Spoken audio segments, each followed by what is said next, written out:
J'attends. Au début, je voyais que oui, il n'y a pas beaucoup d'assistance du fait que c'est le premier jour de Ramadan. C'est la dernière séance. C'est notre dernière séance. Qu'est-ce que vous allez faire? Prêcher, non? Et non.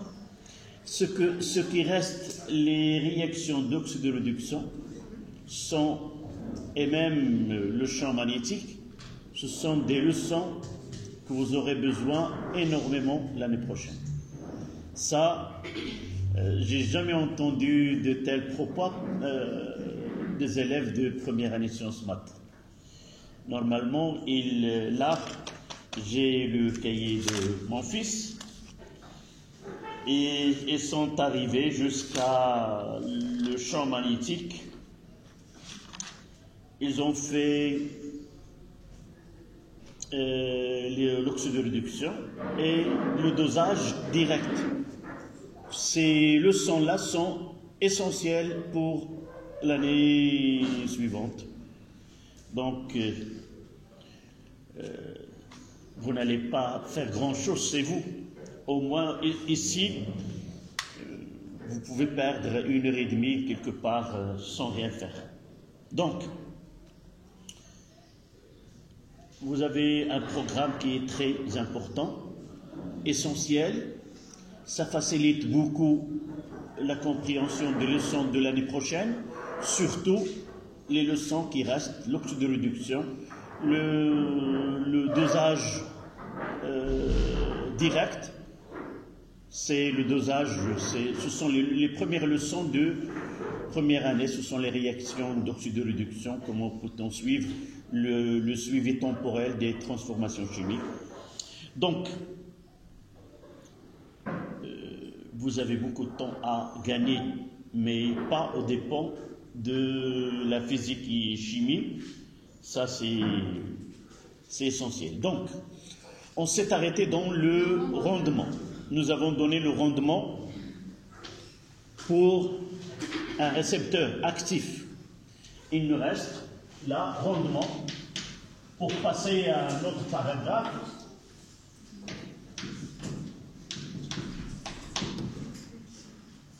Donc, on est le 22, 23, 23. Le 23, 03, 2023. Et le premier Ramadan. Quelle année on est? 1444. 1444. C'est la première fois que j'écris, parce que c'est une date à remarquer pour moi. Je trouve beaucoup de plaisir à travailler pendant le Ramadan. J'étais là à 10h30 et j'essaie de préparer toutes ce qu'on va faire dans les réactions d'oxydoréduction, c'est les expériences qu'on doit faire. Peut-être je suis plus ambitieux que vous. Normalement, c'est vous que vous devez avoir D'accord? Mais sinon, je le ferai. Je ferai mes cours jusqu'à la fin, même sans les élèves. Je vais les enregistrer. Même si vous ne le suivez pas, il y aurait d'autres élèves, soit cette année, soit les années qui viennent par la suite. Donc je vais essayer de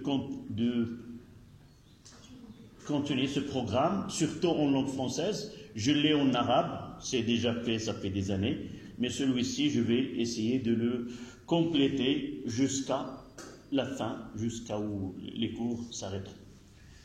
Donc, parlons de rendement, c'est toujours lorsqu'il y a un travail, lorsqu'il y a une tâche à réaliser, et à la fin de cette tâche, on doit mettre les points sur les i, c'est-à-dire voir ce que vous avez reçu et ce que vous avez fait. C'est le cas, le rendement d'un élève, c'est je fais des cours, des exercices, et dans les devoirs, dans le contrôle continu, c'est là on fait ce bilan de ce travail-là et comment le rendement de l'élève, on peut classer ce travail de 10 à 12, de 12 à 14, de 14 à 16, et de là, on peut donner si vous voulez, un bilan et comment il est ce travail-là.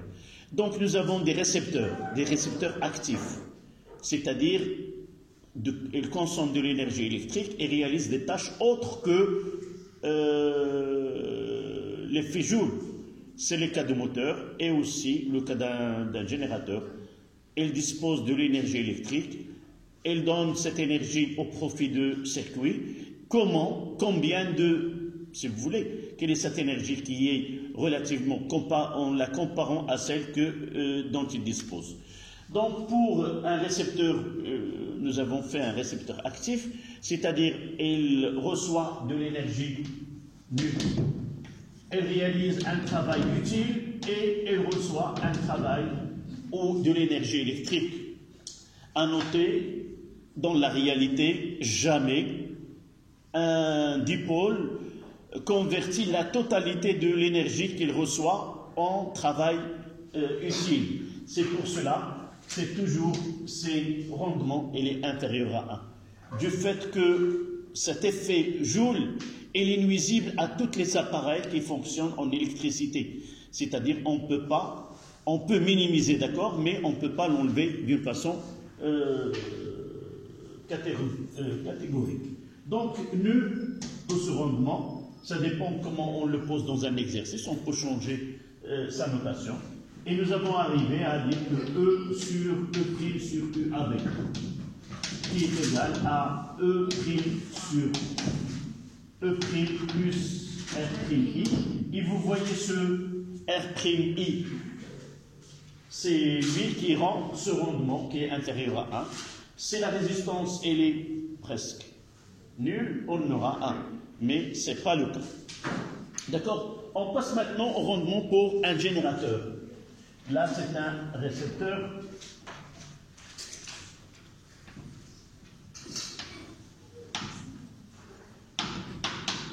Et ici, pour un générateur.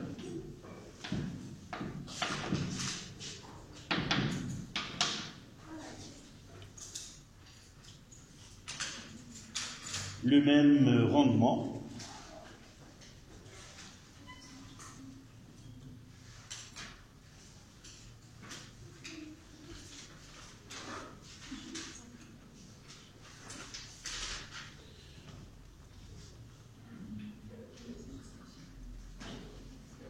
Donc, ce nœud, c'est quoi? D'abord, nous avons un générateur qui dispose d'une énergie totale et il met à la disposition du circuit de l'énergie électrique. Quelle est cette énergie qui est mise à la disposition du circuit électrique ou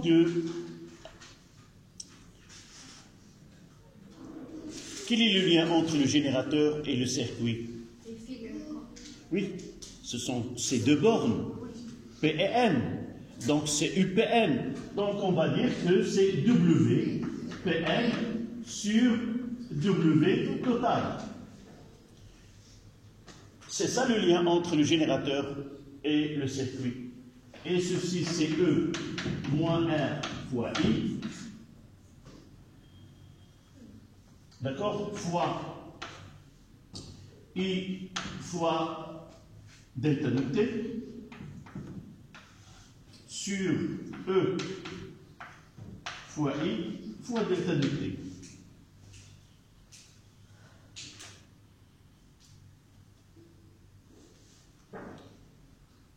Et ça donne c'est UPN sur E ou E moins RI sur E.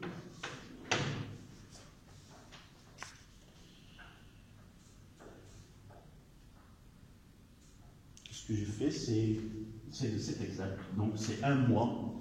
Donc là aussi, on a ce rendement, il est toujours inférieur à 1.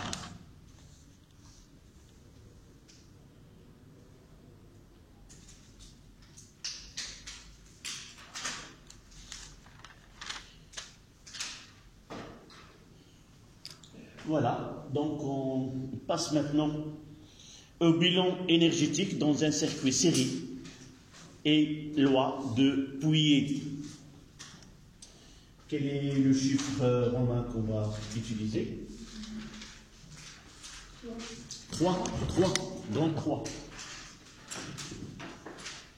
Voilà, donc 3. Bilan énergétique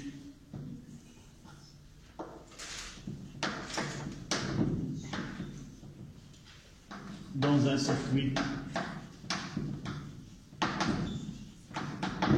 série et loi de Pouillet. Et loi de Pouillet. Évidemment, notre travail n'est pas limité à un circuit série.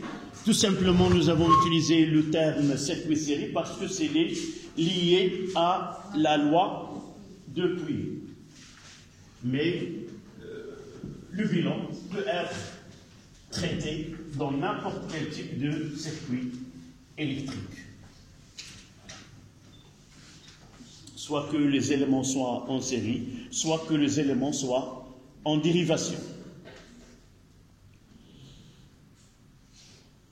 Donc, on va prendre cas d'un exemple, étude d'un exemple.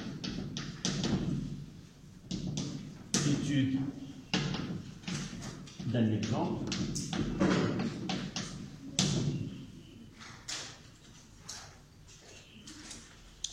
C'est un circuit série. Il y a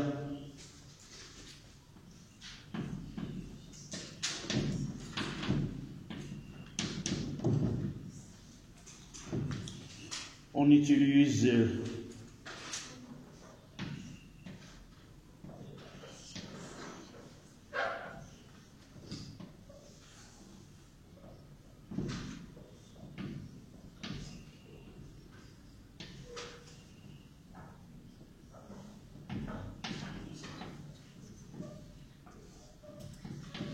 un conducteur ohmique. Là, c'est le symbole d'un électrolyseur ou un voltamètre. Donc, il a E'1 et R'1. Là, E'2 et R'2. Et là, c'est la résistance R. Ici, nous avons un conducteur, un générateur. Ces éléments, c'est E et R. C'est la FEM, la force électromotrice et la résistance interne. E'1 et E'2, ce sont deux récepteurs ou les forces électromotrices des deux récepteurs.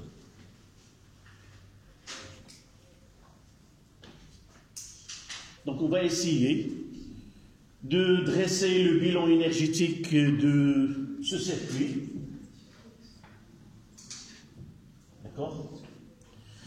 D'abord, on fait le schéma, le courant, le sens conventionnel.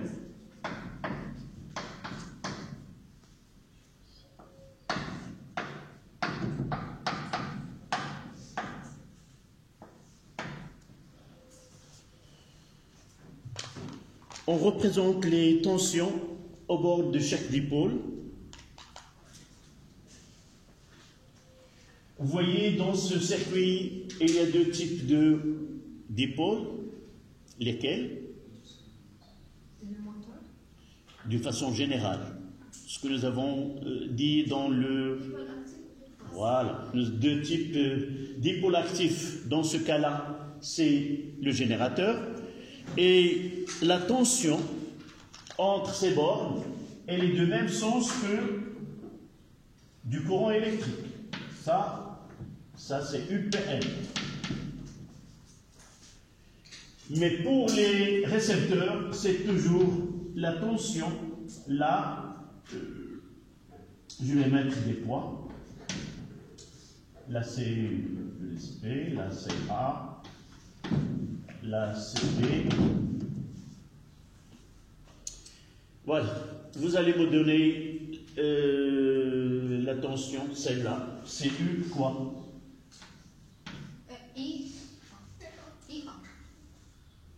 2 points. Vous savez qu'entre là où il y a un fil conducteur, oui. Monsieur, donc l'exercice 1, pour déterminer la quantité de matière Oui. de chacun, on n'a pas le volume de quelque chose pour déterminer le volume. On n'a pas. Je vais voir.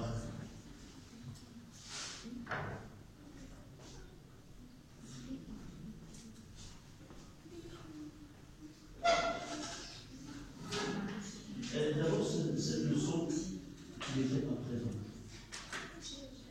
Il y a Rémi, oui. Mais dans le calcul, elle va se simplifier le volume. D'accord? Lorsque tu calcules l'avancement,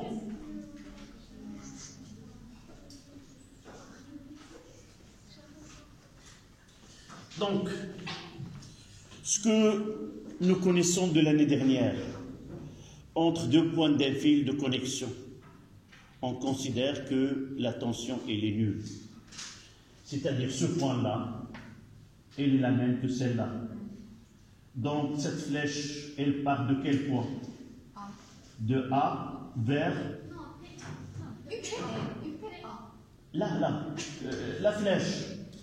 Je mettrai là. Oui. Oui. Bien. De A vers quoi? Vers P. Même si elle se trouve là et la flèche ici. Donc, on prendra le point entre les deux. Et là, vous voyez, c'est de N vers P. Ici, la tension. C'est U de B. Donc, c'est UAB. Je réfléchis la mémoire. Je mettrai la flèche. Là, c'est B et là, c'est A. Et ici, U de B vers N. Voilà. Donc, ce n'est pas la peine de le faire directement. Comment le devant notre. D'accord?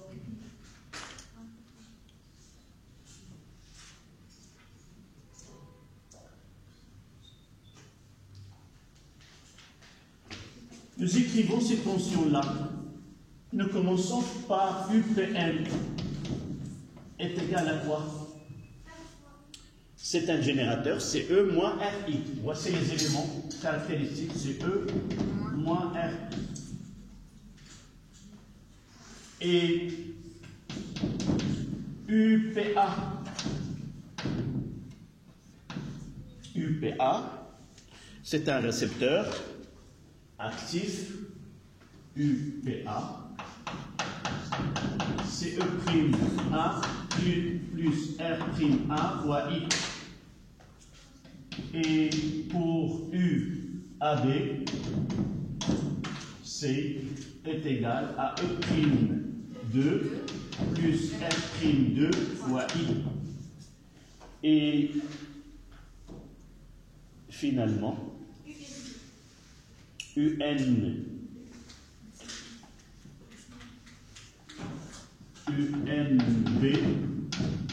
est égal à quoi? Quelle est la convention ici? Comment uniquement les relations que nous avons données, UAB est égal à RI, essayez de voir dans le rappel. Il faut que le sens de I et le sens de la UAB est égal à moins R fois I. Et UBA est égal à R fois I. Faites attention à l'orientation des tensions.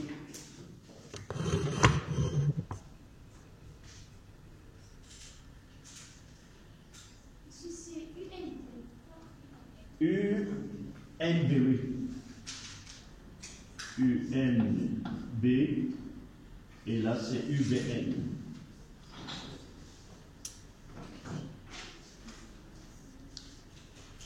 Ça, nous devons différencier deux types de dipôles.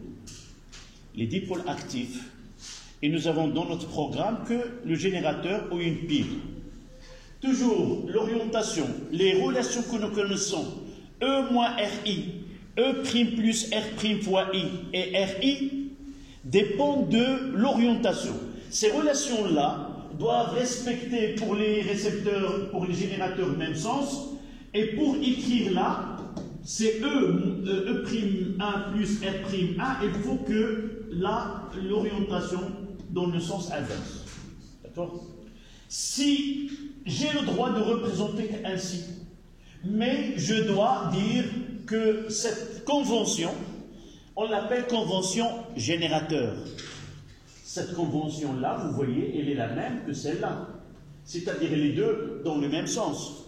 Donc, s'il est dans la convention générateur, et ce n'est pas un générateur, on doit mettre le moins. D'accord?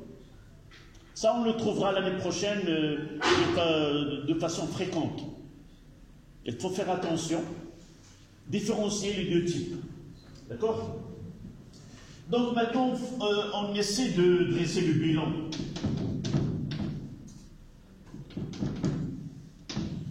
Quelle est l'énergie totale dans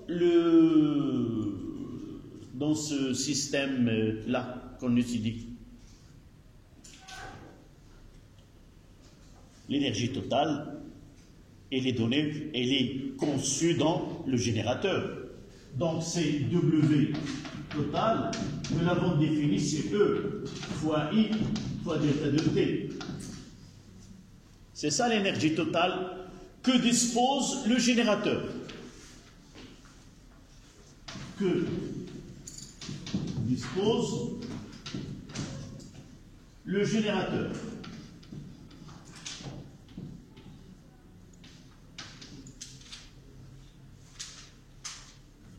Que dispose le générateur.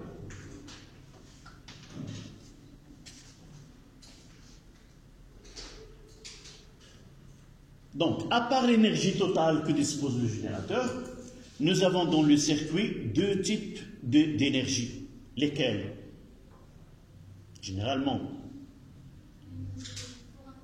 l'énergie, une énergie utile et une énergie utile et une énergie calorifique ou énergie de joule. C'est deux. Donc là, on fait, c'est l'énergie, premièrement. Deuxièmement, énergie utile totale.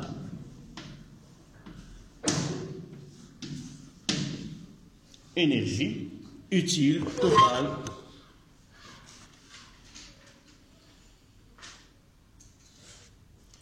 On va mettre W,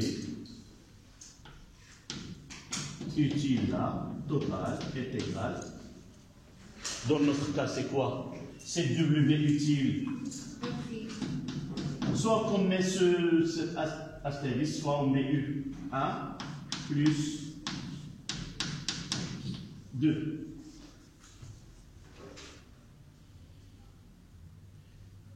Et l'énergie utile prend en considération la force contre-électromotrice. Donc là est égal à E'1 plus E'2, les deux, fois I fois delta de T. Évidemment, j'ai sauté une étape. En réalité, c'est E'1 fois I fois delta de T, plus U'2 fois I fois delta de T, puisque j'ai un circuit série, la même intensité parcourt le circuit tout entier, oui. Maître, ces deux types d'énergie, ils se trouvent dans le même générateur? Non. ماشي بهاد بحال اللي عندنا في الدار كاين الاب والابناء ديالو. الاب هو اللي عنده الانرجي توتال، عنده الفلوس اللي عنده الفلوس كامله. غادي نعطي الابن الاول البنت الاولى كذا الى غير ذلك. كاين اللي غادي يشري صباط، كاين اللي غادي يشري شوميز، كاين اللي غادي يمشي يتسارى بها. دونك l'énergie totale, c'est l'énergie électrique dont dispose le générateur. Mais dans le circuit, chaque élément, elle va essayer de convertir cette énergie dans des formes différentes. Mais une forme qui est commune à tous les éléments, c'est quoi? C'est l'énergie calorifique ou l'énergie de jour.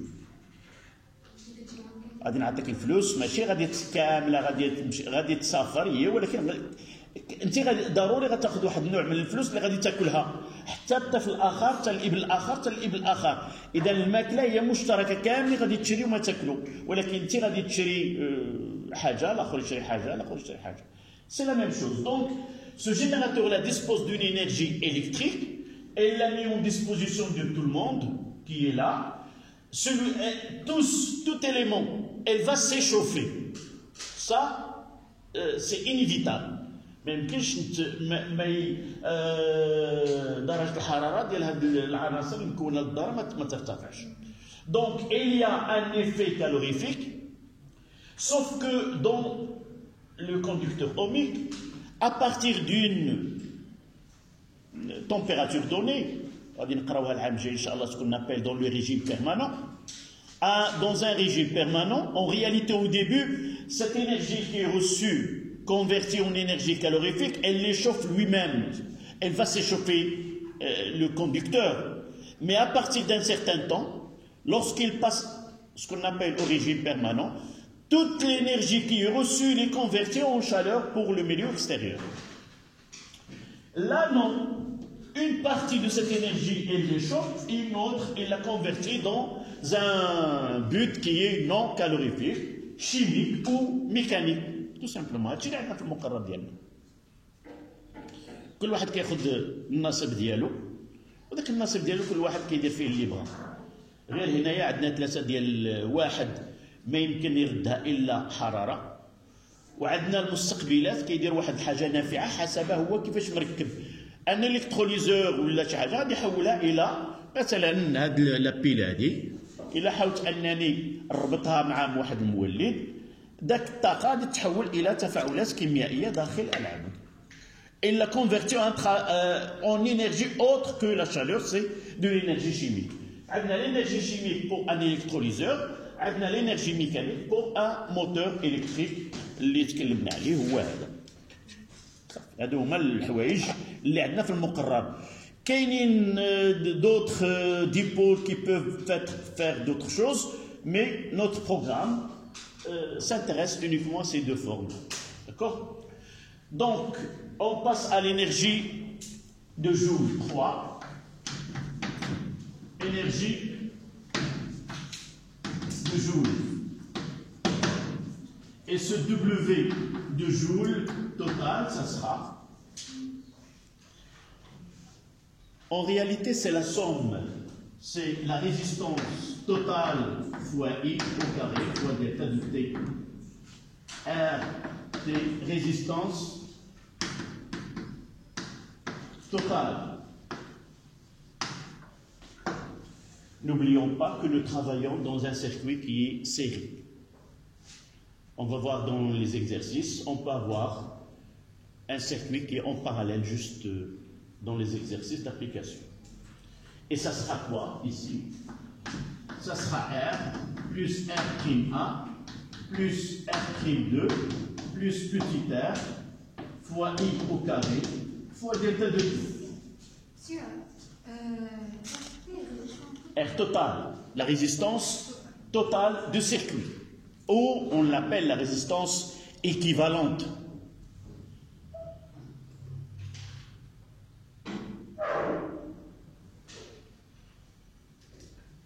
Maintenant, le bilan. Qu'est-ce que nous disposons et où cette énergie a été utilisée? C'est ça le bilan. Donc le bilan nous donne quoi? Quelle est cette équation-là? Évidemment, le bilan repose sur ce qu'on appelle, c'est une loi qui est universelle, que l'énergie est toujours conservée. Jamais rien ne se crée, rien ne se perd, mais tout se transforme. C'est-à-dire cette énergie qui est W totale, en réalité,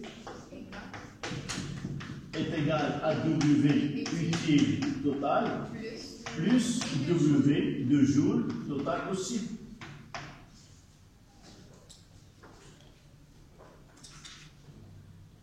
Et ce qui nous permet de écrire, de remplacer et aboutir à la loi de Pouillet.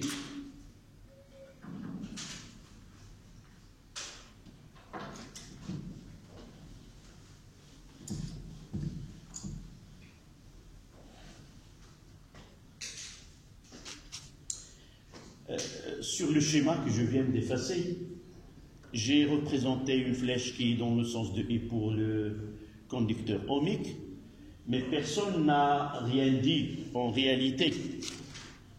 Ce W, d'une façon générale, d'un dipôle AB, c'est UAB fois I fois delta de T.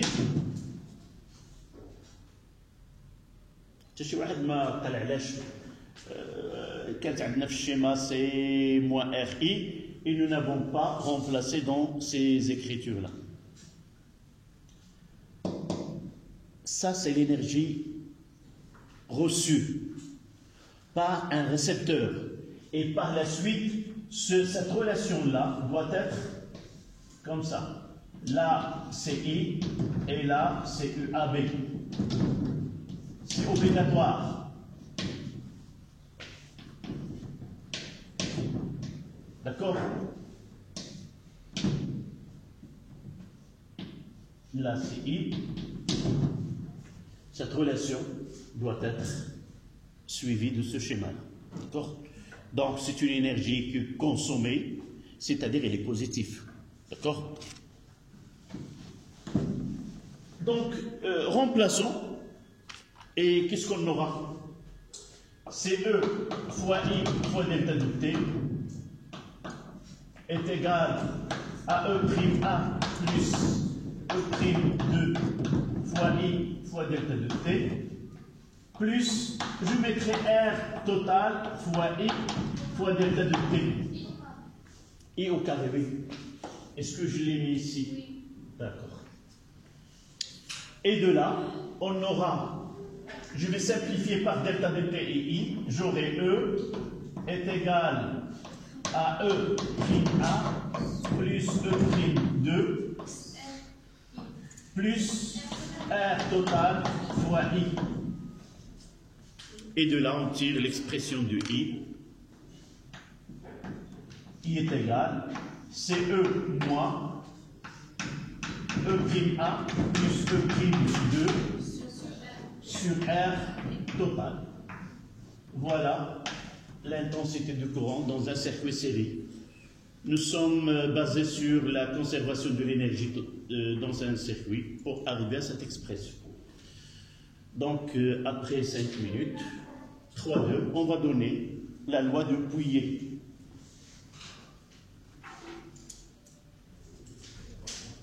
Puis on passe à des exercices.